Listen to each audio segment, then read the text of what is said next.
What's going on, YouTube Metal Complex here, and today I am very excited to be bringing you a full custom knife from Begg Knives. This is the new custom Osteo.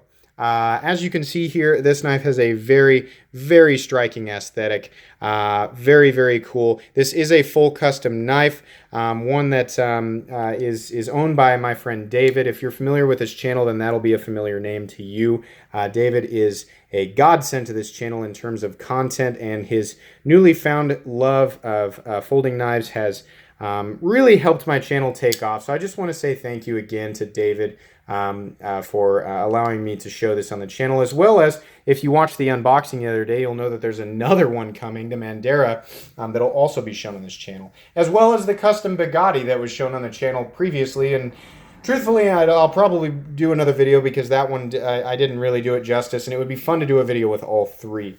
Anyways, so real quick here, while I clean off some fingerprints that I noticed while I was talking, I had a long conversation with Mark Skaggs from Begg Knives, and I wanted to talk with him because given you know, how much work goes into a custom and just how cool I thought this design was, I thought, you know what, instead of just talking and giving my thoughts on things, I better get all the information from somebody there.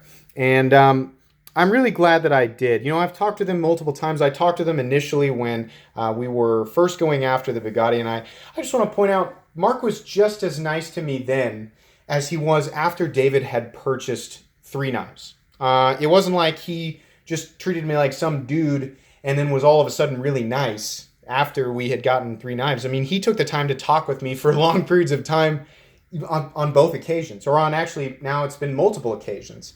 So I think we talked for like 40 minutes, and I got a really good impression of him. And one thing I want to point out is he's extremely passionate. He very much cares about the end product, or the end result of his blood, sweat, and tears, and his heart and soul when it comes to these knives. You know, that speaks really a lot to me about Begg Knives in general. I think that's really cool. It's nice to know. It adds to pride of ownership if you're gonna get one of their knives, and it's really neat. You know, he talked about the relationship between knife maker and forger, and how important the relationship is between knife makers in general, and just how incredible you know, other knife makers were that he was in contact with, and how amazing it was that they were able to craft things like this. And not once did he mention about what makes Begg Knives stand out in a crowd of other custom knife makers, or what makes them better. He didn't mention that. He just talked about how important the relationship was, which again really speaks to his integrity. I really have a massive respect for Mark Skaggs, so I just wanted to point that out.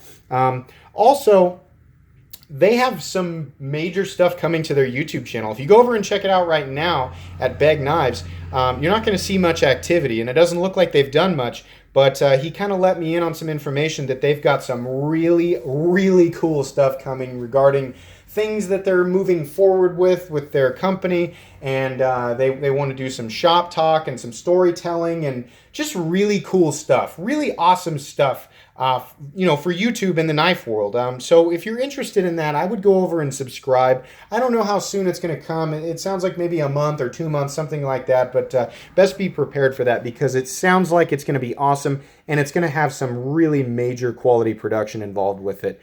So definitely don't miss out on that.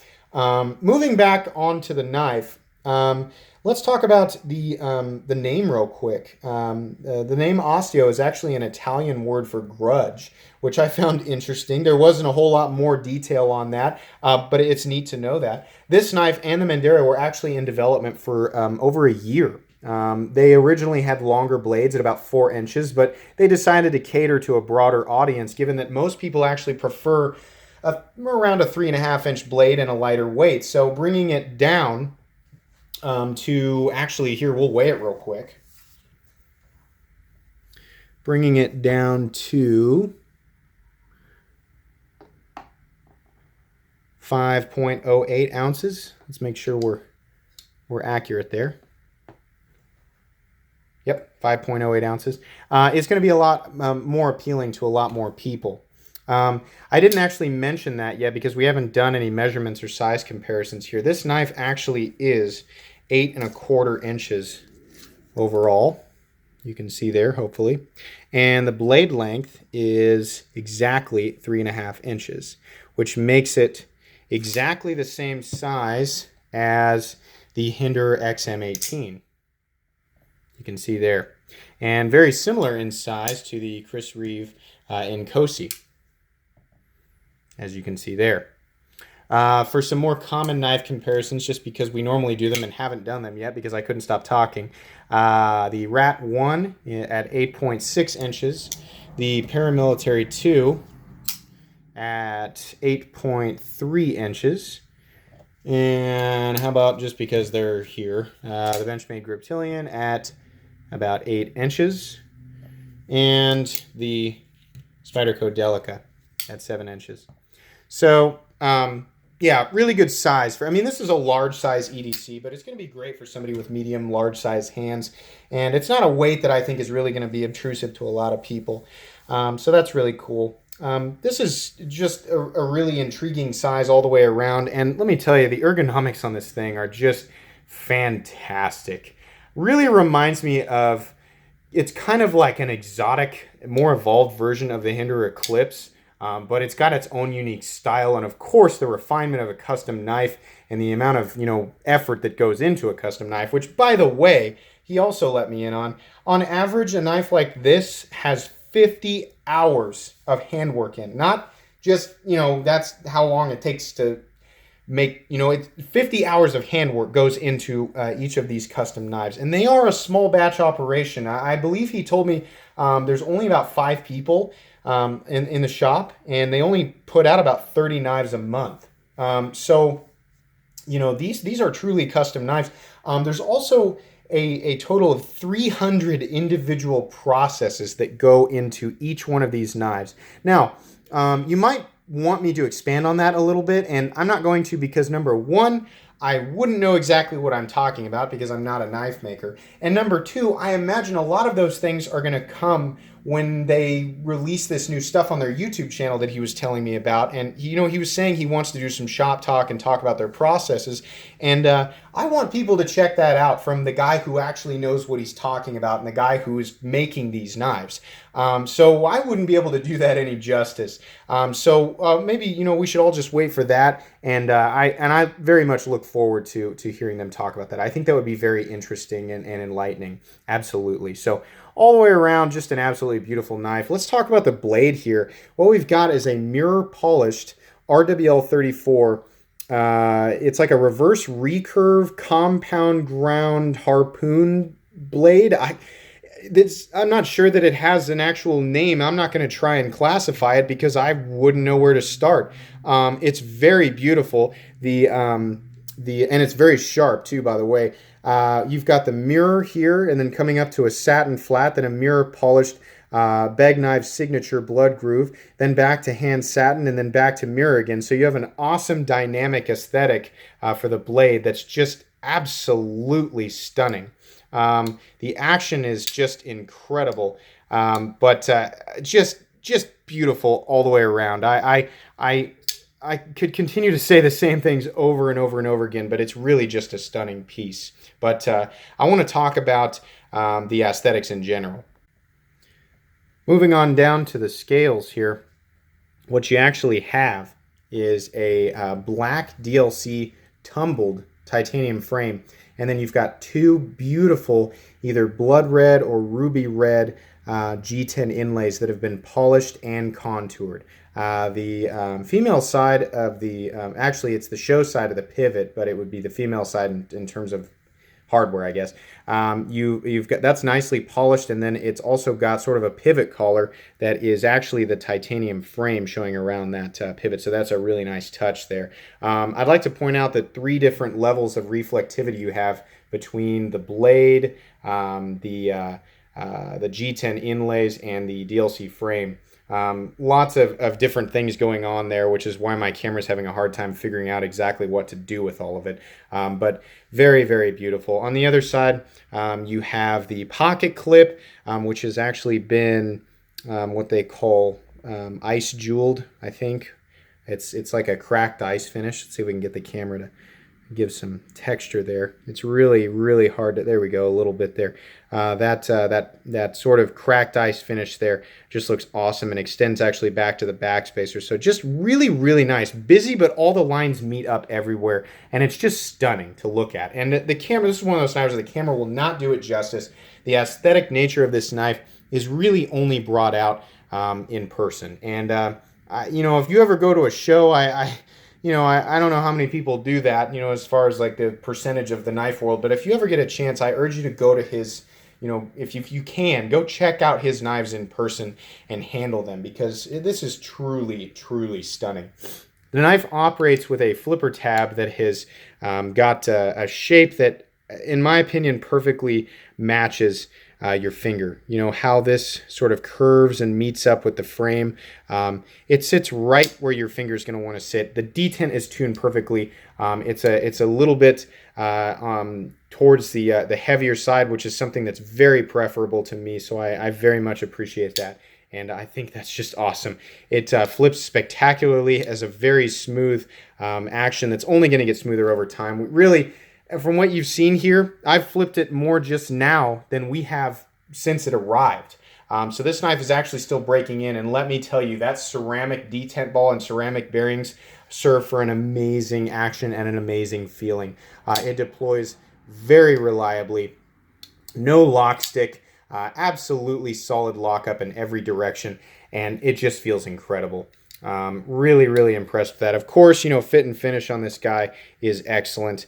We've got perfect centering, absolutely perfect centering. We've got nice early lockup there, just beautiful. The pocket clip also has that ball bearing, which is a signature mark of Begg knives. You see that a lot on their knives, and it's just, I could go on and say the same things over and over again, but my point is that all the lines on this knife just meet up. They all look so good. And there's not a part of the knife that doesn't make sense to me. Every last little part of this knife was meticulously thought out. And, that passion that I was talking about, that I got from Mark Skaggs is obviously represented in their knives. It makes perfect sense to me. It's not, it wasn't just for show. This is absolutely a quality piece, and it's why David came back to Begg Knives to get more, because they deliver. They did exactly what they said they were going to do. And David is very happy, and I think that makes a lot of sense. Sorry, I am constantly compelled to clean this blade off, because with a mirror finish, the only downside to a mirror finish is that it will pick up fingerprints, and you will feel compelled to clean it off constantly. So I'm trying to do that just so you guys don't have to deal with it viewing this video. But anyways, part of the strategy there is just to keep talking so it's not awkward silence.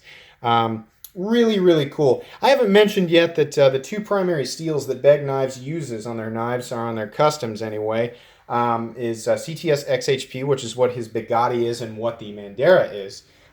This one, however, is RWL34. For those of you who are not familiar with RWL34, it is very similar in composition to CPM 154, which is a steel that, if you're familiar with my channel, you'll know I hold in very high regard. It is one of the very best steels for all-around composition. It has very good edge retention, very good toughness, very good corrosion resistance, very good abrasion resistance, and obviously takes a supreme mirror polish. This is a true mirror polish. They were not cutting corners with this. It is beautiful and flawless. This is not one of those mirror polishes where you get up close and see tiny micro marks in it. It is flawless, which is another reason why you should check these knives out in person if you have the opportunity. Very, very cool. All the way around, this is a knife that, I know that not everybody is going to be able to graduate into this caliber of knives, and you don't need to. I'm not saying, if you don't get to this level, then you're not a knife. No. Some people, are only ever going to need a $20 knife, and some people want a $5,000 knife. Neither group is wrong. It just depends on what you want and what makes you happy. And you should, truthfully in life, as long as you're not breaking the law, which is kind of vague, you should do what makes you happy, and you should acquire what makes you happy. And, even if that thing is a material possession, in this case, a material possession that doubles as a very luxurious tool, then I think that's fine. And I know that this knife will bring David a lot of happiness. Let's take a look at the packaging it came in, because that's pretty cool. It came in this nice pouch, which was actually different from Rose's knife. They both came in unique pouches. This is a heavy-duty pouch with a lot of padding in there, so that's nice. Keep your knife nice and safe. And then inside all of that packaging, actually, that came inside some bubble wrap, which came in the box that was very well padded, and the knife actually came inside this little plastic. That's not really important. It came in the plastic tube. You can see here on the certificate of authenticity, if you want to pause and read this, it's pretty cool. You can see the model, the blade, the inlays, all that stuff, the birth date.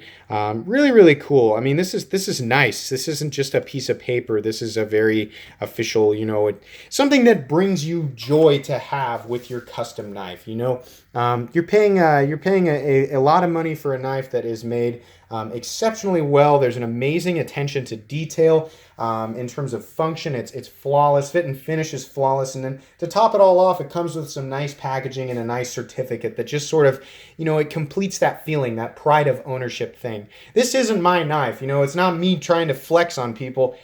This is me just talking about something from a viewpoint of just the friend of the guy who bought it. And I can honestly say that, yes, for those of you who have the means to acquire knives of this caliber, yes, they are worth it.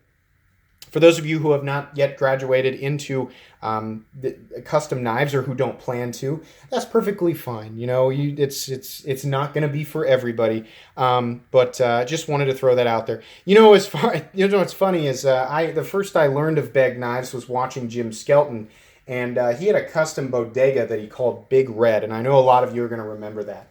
I think after we got this knife, I realized subconsciously I may have suggested the red inlays to David because I enjoyed watching those old videos of Jim Skelton and his Big Red bodega.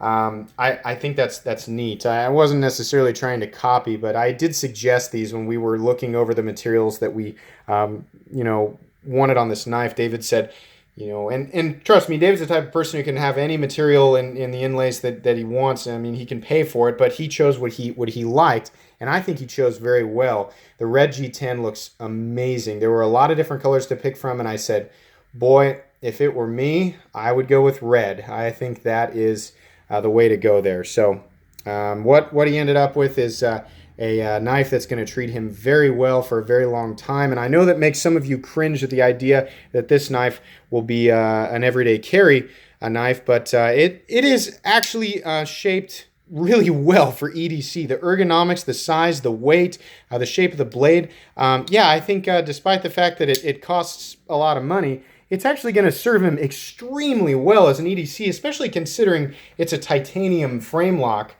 flipper that's made out of RWL 34. I mean, really, you have all the aspects of a great EDC there, so no complaints.